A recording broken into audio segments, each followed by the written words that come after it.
Hold on a second. Hold on a second.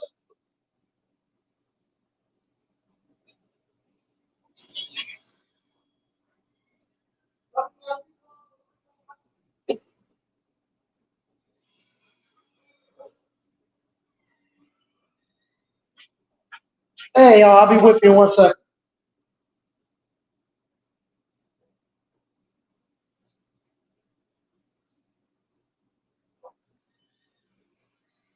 Happy Halloween. No problem. Thank y'all for coming. They got a coupon to get a free cup of ice cream. Come back and we're open. We'll be open tomorrow. Come back and get a free cup of ice cream. Yeah, we have over 40 flavors we make right here. You get vanilla and that's it. Yeah, Eric, we got vanilla. We actually won the vanilla ice cream showdown in 20 about 2 months ago. Menu. That's you can take that. That have our actual hours on it. We're in our fall and winter hours, so we open Thursday through Sunday right now. And our flavors rotate with the different seasons. So we keep about 40 flavors. So those are all our flavors right there. So we'll be open tomorrow. So come on out and get that free cup. Thank you. Thank you. Really appreciate it. All right, y'all be good. Be safe out there. Right now, downtown, they actually closing it up. But where you live in Selma? Yeah, Selma right here. You might can find another. I don't know any subdivisions out here. If you go on River Road, you might find one or two. But if you want to go somewhere good place, you have to go probably Pond Level, Clayton, and those places, those subdivisions. You can hit one of those subdivisions. I know, but try River Road. They got some places out there. Thank y'all again.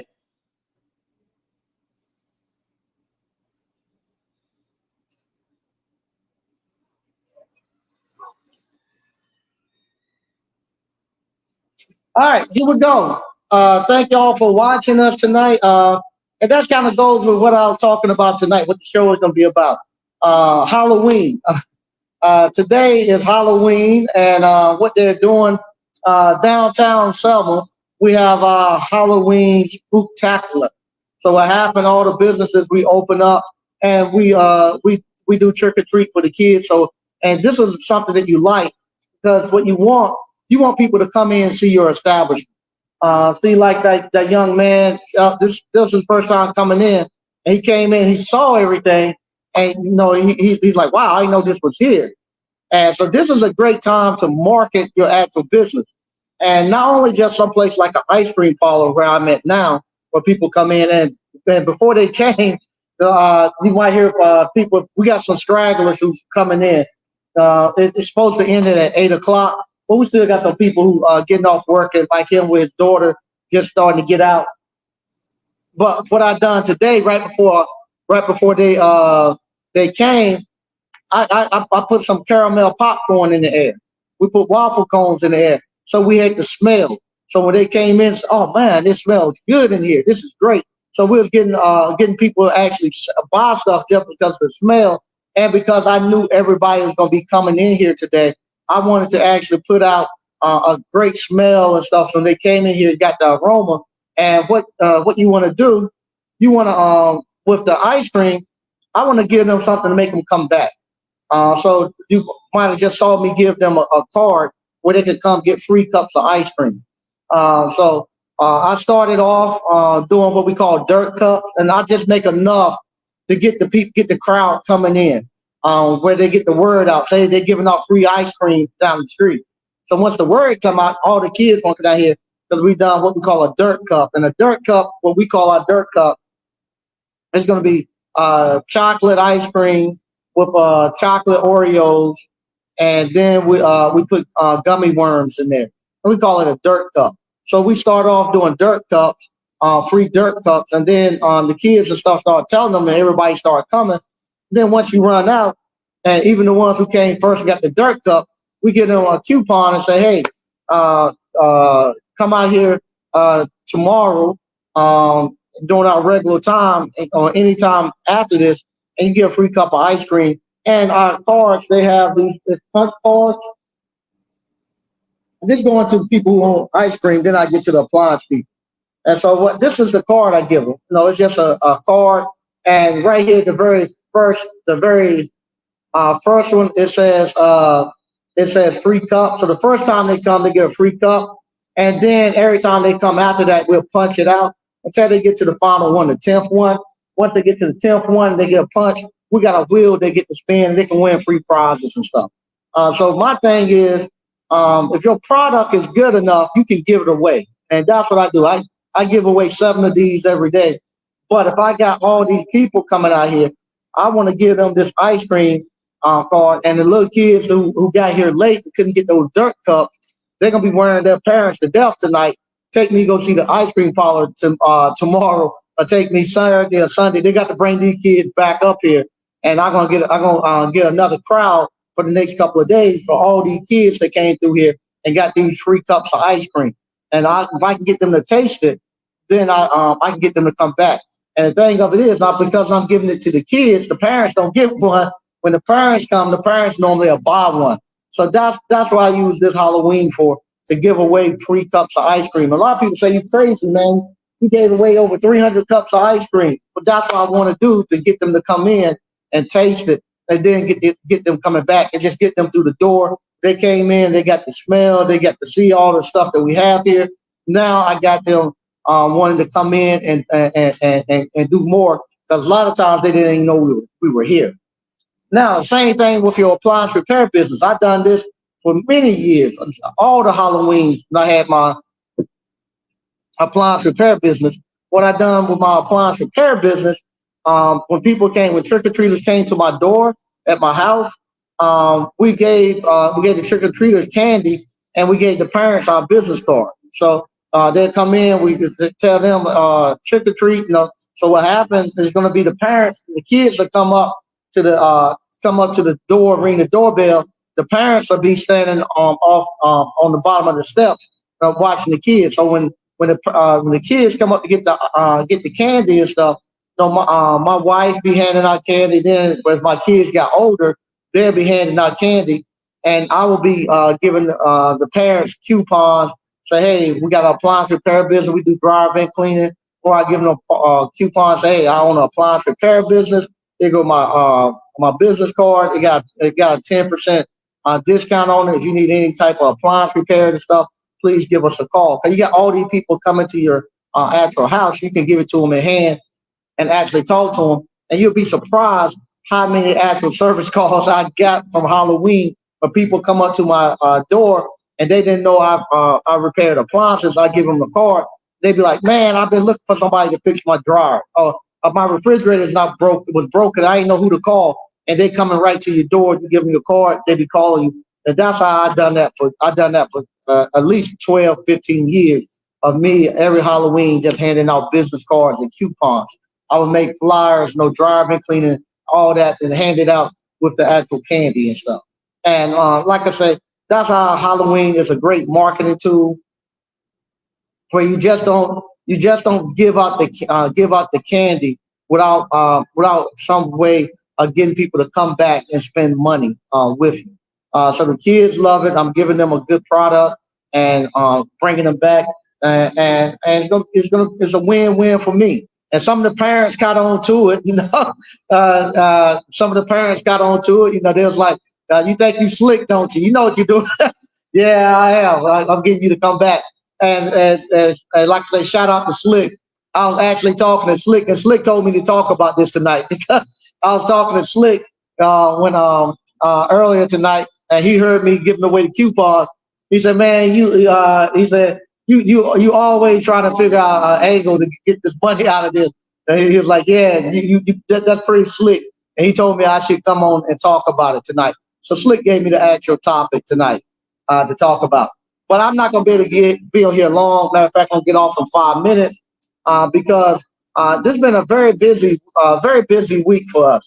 last week we had we done the fair. So I went straight from G-Ho homecoming on Saturday. Sunday I was out there at the fair all week, and now this week I went out to my actual shipping container on Monday. I was gonna put the hot water heater in, and I started looking at the plans, and the plans was calling for a 65-gallon hot water heater in that little small thing. It's not, but really, I say two fixtures, the three bay sink and a hand washing sink. But they consider they consider that three bay sink three fixtures, and plus the hand washing sink four. But still, it doesn't require a 65-gallon.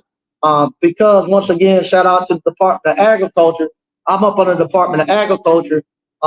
They don't require you to have 65-gallon hot water tank, unlike the health department does. So with that, that 65-gallon hot water tank was gonna cost me a couple of thousand. I went and looked at it. You can't go to Home Depot and Lowe's to get 65 gallons. You gotta then go over to the commercial plumbing place to get 65-gallon hot water heat. Lowe's, I think the biggest they had was like 50.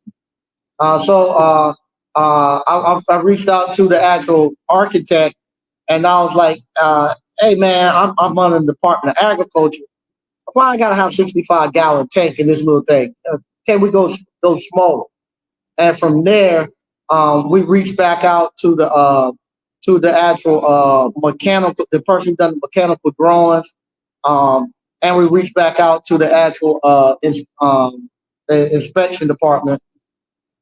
And from there, they were able to say, okay, yeah, because you're up under the Department of Agriculture, you don't have to have 65 gallons. I wanted to go smaller so I could get a little low boy in there, but they told me they would knock it down to a 40-gallon. So I'm okay with that.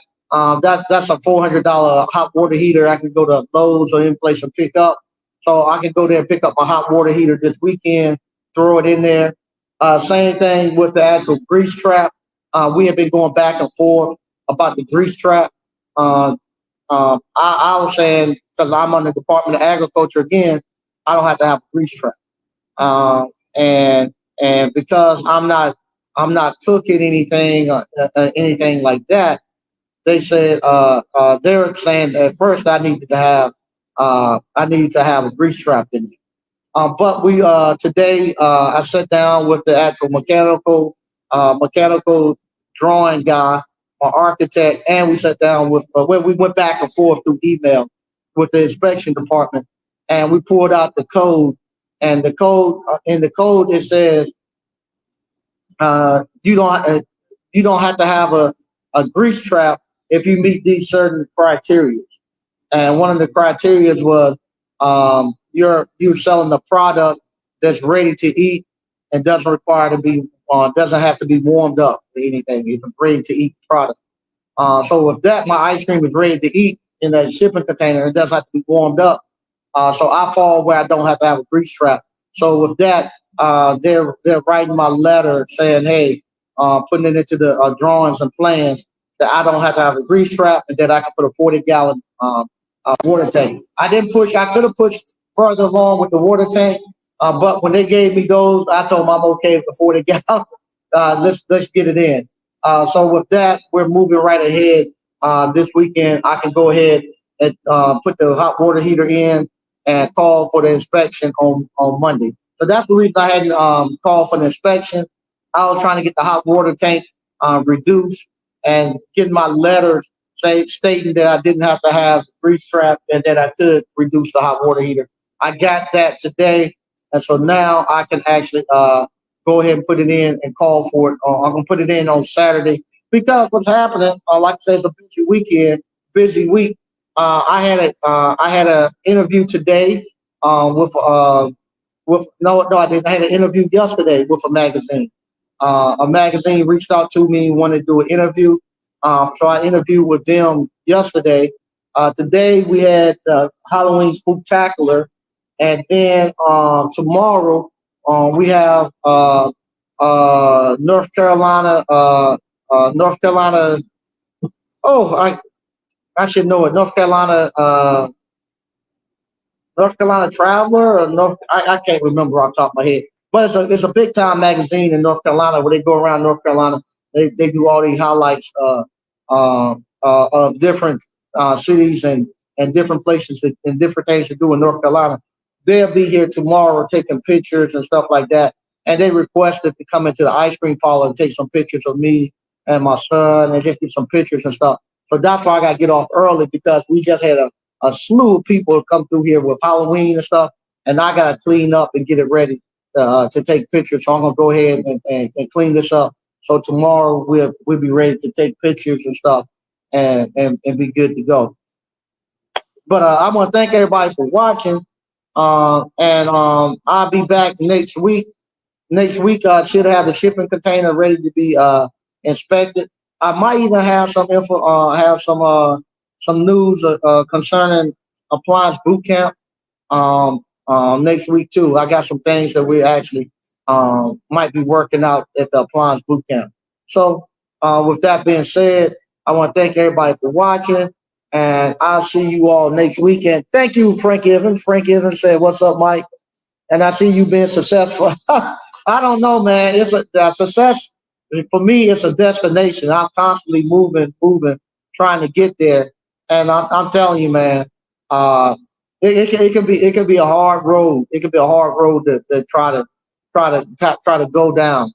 But I'm right now. I'm totally happy of where we're at, man. Totally happy where we're at. So I'll be looking out next week. I'll be back next Thursday. Next Thursday we should have we might have a guest on next Thursday. I'll get some more of the alumni to start coming in and stuff. But I really appreciate it, and I'll talk to you later. Bye bye.